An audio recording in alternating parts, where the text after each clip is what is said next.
This episode of New Jersey Living is being recorded in Madison, New Jersey. We're back in Morris County again. If you remember my Morristown episode, if you haven't seen it, then click on. That was just before the holidays. Recorded that, and now we're back in Morris County, and we are at the Madison train station directly right here behind me. Is the main entrance. I'll pan around. You can kind of see the architecture around here is actually a little reminiscent of Morristown to a degree. Very historic appearances in terms of architecture. Just across the street is the City Hall building right over here. You can see that, and just across the street from that, there is the Madison Presbyterian Church right over there. So we're just steps away from downtown. We're going to hop on that scene after we leave here. And we're going to, like we normally do, jump into the big three and other conversations about Madison. So start with flashing up a map. Madison is, we've covered two towns on the channel episodes that are good points of reference for where we are now in Madison. So Morristown, we mentioned, we are in Morris County. We are at the far eastern edge of Morris County. So we're between Morristown and Summit. Madison is almost like an equal distance between the two. So it is very much a suburb, comfortable suburb. One of those quintessential Morristown suburbs. Nice, beautiful tree-lined streets, but not densely populated the way we find in like a South Orange or a Maplewood or a Montclair. We have a little bit more space when we get out here in Morris County. But high demand for reasons that we, again, are going to dive into very shortly. Wanted to kind of just start it off in this location, being that we are going to eventually address train station. And sometimes I just like to start at the train station, and you can get a feel for the general look and aesthetic. So here we are at point A. I'll see you at the next stop, a little closer into the downtown scene, and we'll dive a little deeper into Madison from there. I'll see you there.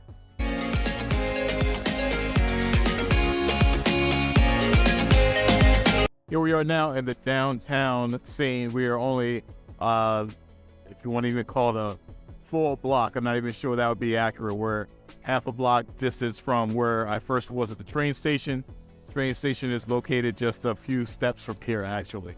So this, as I pan around, gives you a little bit of a taste of the downtown scene. There is a true historic looking downtown. This is kind of your classic America downtown scene right here. In Madison, very much small town, so it doesn't have the population and scale of a Montclair, like that busy feeling that you have there.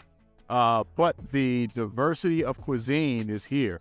So American, Thai, French cuisine, Mediterranean. There is a very, very diverse selection down in this area, and that's one of the things that sets Madison apart from some other towns that are great in terms of general neighborhoods, maybe even proximity.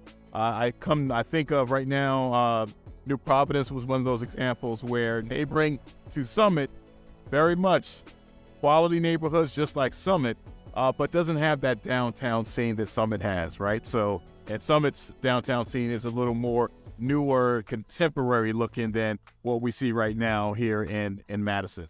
So we are directly in front of, I'll just pan around a quick second. The sun glare is not great, but there is a bust of James Madison, namesake of the town, fourth president of the United States and one of the architects for the Constitution.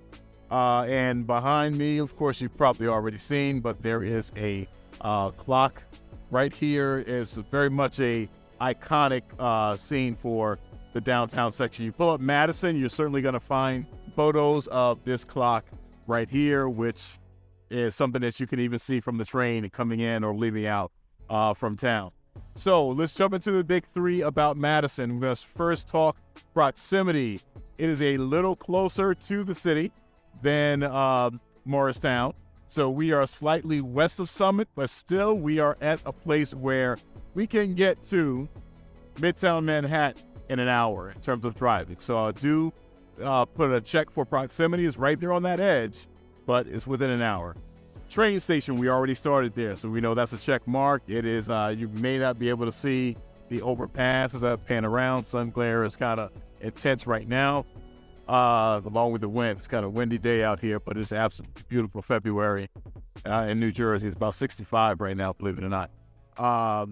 And schools, flash up schools. Schools are A-rated, excellent schools. So you factor in those 3 check marks plus a downtown scene like this. So what you don't see right now, I'm going to flash up a few pictures of, is we are close to Drew University is right here in Madison. So Drew and neighboring to Drew, maybe it's just a mile or 2 away from Drew is Fairleigh Dickinson, but that's another town, not here in Madison. But Drew University here in Madison has the Shakespeare Theater of New Jersey. So you get a lot of your arts, your entertainment. The museum is here, so it's a lot of culture, a lot of dining, a lot of entertainment that you'll find right here in town that you don't have to travel to. So that makes this a really one of those 5-star kind of destinations or locations here in New Jersey. So we're going to take a look today at 5 different sales. They are in all relative close proximity, so I decided to kind of condense them all together. We'll see what an entry-level purchase looks like in Madison, and then what some of their new construction larger homes look like here in Madison if you were to look to buy or if you're looking to sell. So want to thank everyone again, those Jersey hunters who have been following my episodes. We are, as I said before last episode, we're almost at 1,000 subscribers, not quite there yet, but please do click like, subscribe, and notification bell if you have not already, because if you are looking to learn all things New Jersey, real estate market, iconic locations, places to dine, this is the channel for you. All right, so let's get this started. I'll see you at the first destination.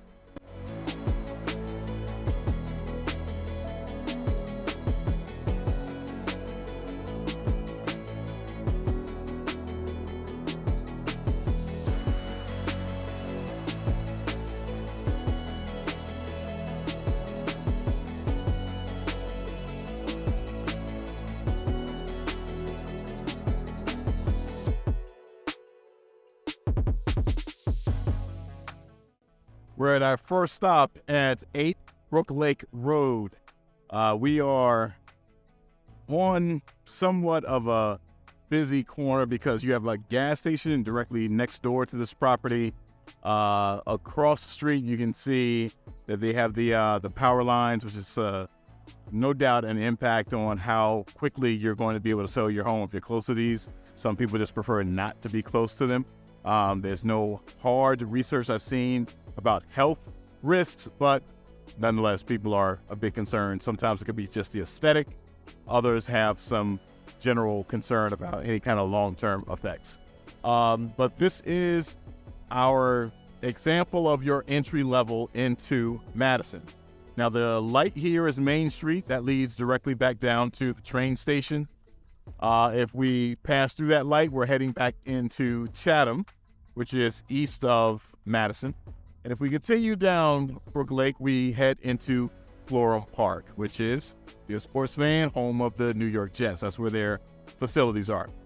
So we will hit eventually Florham Park as well.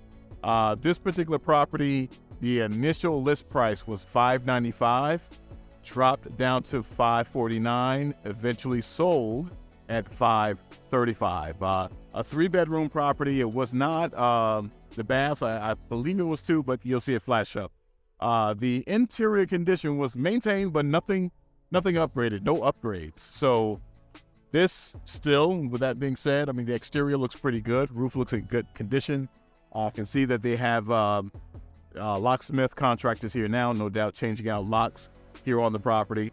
But all in all, the property still did not have like a huge square footage of size or new upgrades, but still comfortably went almost in your mid 500s. And 535, you might as well say the lower end of mid 500.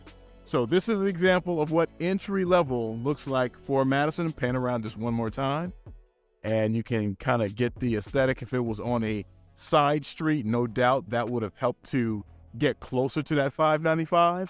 But being beside gas station, probably 100 feet down from the traffic light and across from the power lines, no doubt had an impact, which is why it lasted on the market for over 3 months.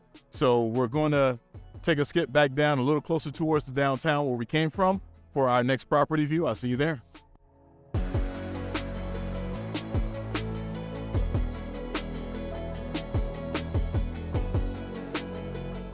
Here we are at our second stop, 17 Essex. I'm trying to stay out of the sun glare, so I'm gonna kind of angle over here as I have some little tree shade. Sun is directly kind of behind over top of the house. This is a 4-bedroom, 2.5 bath colonial. It has a little bit of a look like some bi-levels, but bi-levels do not have basements and they have a bit of a different floor plan. This one you walk in and you'll see stairs going up immediately. Totally different from a bi-level, but this basically listed and sold at $900. All right, this price was $899, $900, so basically $900,000. 22 days on the market, didn't last very long. We are only 2 blocks from where we were on Brook Lake. So from a neighborhood standpoint, as I pan around just a little to give you a feel for the neighborhood, this is what I mean by a side street that's kind of tucked away. You're not by a gas station. You can't see the power lines, although they're like right there. If I pan a little bit back this way, you might be able to see it beyond the trees, but just the aesthetic is just totally different in a side street neighborhood. So this is something that created a lot more demand, and they were able to get price closer to what the asking price was, which was $100 above that actually in 22 days. All right, so this one, not a ton of upgrades. Kitchen had somewhat of an upgrade because they had granite countertops that no doubt were not there originally. But in terms of bedrooms and baths, they were well maintained, but nothing that was like super new, upgraded, or bright and shiny. But this is a solid 900, right? It's neighbor beside looks like they're pretty upgraded on both sides actually. Both neighboring properties look pretty well done. So this is when you're getting to a more comfortable setting, good square footage, 4-bedroom, 2.5 bath. We're just under $1 million, and that's Madison. All right, so now we're going to take a look at our final 3. These are either upgraded or new construction, and in that case, obviously, we're well over $1 million because we're already at 900 with this one. All right, so I'll see you at the next stop.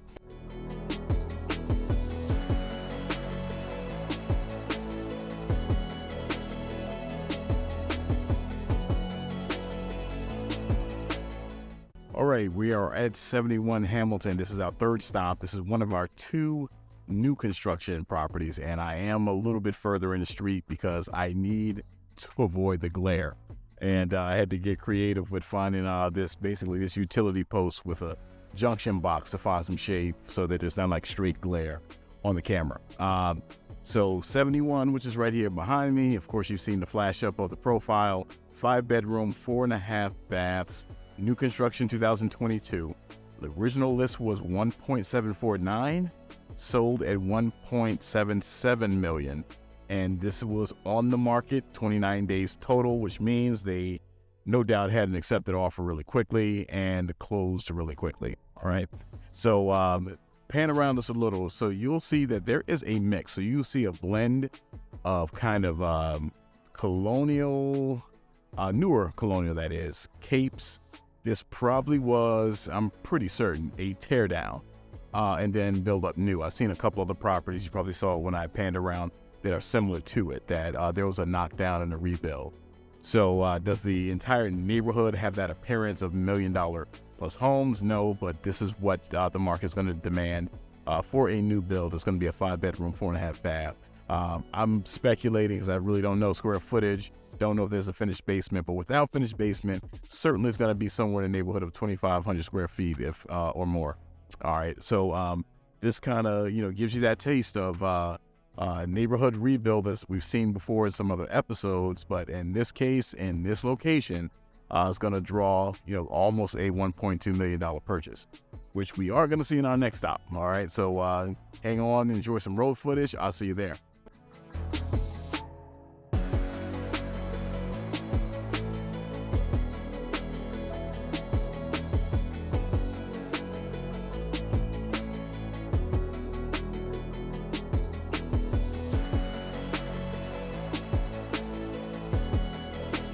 All right, stop number 4. We're here in front of 24 Grove, and we finally get a property that does not have the sun glare over top. Now it's just in my face, but that's a little better in terms of viewing purposes. You'll get a better look at the property itself. This one, 4-bedroom, 3.5 bath. List price was $1.179 and is sold at $1.2. Total of 60 days on the market. This is a property, although built in 1950, upgraded. I want to say the renovation date was 2017. So everything in the property is certainly newer.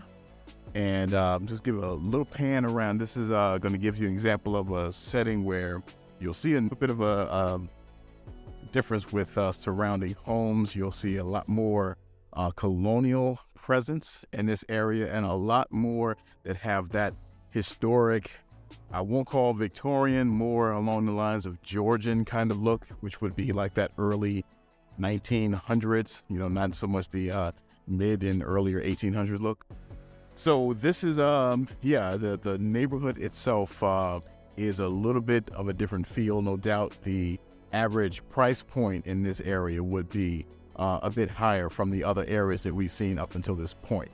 All right, so we've got one more stop to go, which is going to be new construction on a larger scale than what we've seen on the previous stop. All right, so I'll see you there.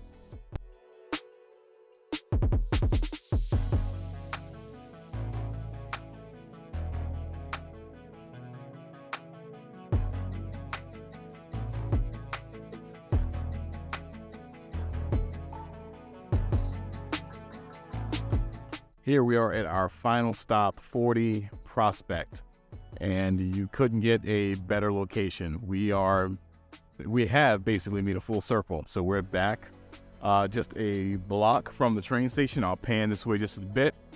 You may not be able to see too well, but I'll flash a picture up really quickly. That's the train station behind us where I started, about a block down. And we're on a road. This is one of the primary thoroughfares coming through the downtown section, but still there's a side street where the parking in the garage would be on the side street over there. 6-bedroom, 5.5 bath. Original list price here was just under $2 million, 1.998, sold at $2.15 million, and it did not take very long at all. This is a few weeks to sell. All right, so this is something that's worth just pulling up on, say, Zillow, Compass.com, 40 Prospect in Madison, just to be able to get a look inside. But this is, I'm going to pan around just so you'll see, similar to where we just left, your surrounding area will have some of your larger and more classic and historical looking colonial properties, which, again, goes to elevate the entire median price of the neighborhood. But this is, you can't get much better than this to step out your door and be steps away from the train station, downtown dining entertainment scene as well. All right, so this gives you that full scale for Madison, that entry level around 500 all the way up to 2 million for something that is going to be a new construction, more premium kind of option. So I want to thank everyone for, again, your patronage, your support, for checking in to the channel. If you've enjoyed it or you've just been watching along for some time and you have not joined yet, please do click like, subscribe, and the notification bell. And this is definitely a community type of channel. Please do share your thoughts, insight, input. Have any questions, please do drop some lines on me, and I'd be glad to help wherever you are, whatever your journey may be. Or, as I've mentioned before, some just reach out to talk about the days back when, right, of their childhood experience or some other experiences they've had in these communities. These videos, no doubt, are bringing up memories to a lot of viewers who no longer live in the region, but still check in just to stay tuned in what's happening in New Jersey. Some are coming to New Jersey. So if that's you, by all means, reach out. I'd love to assist you however I can. All right, so I'm going to enjoy the rest of this day with more real estate work. And I'll see you in the next episode. Stay safe.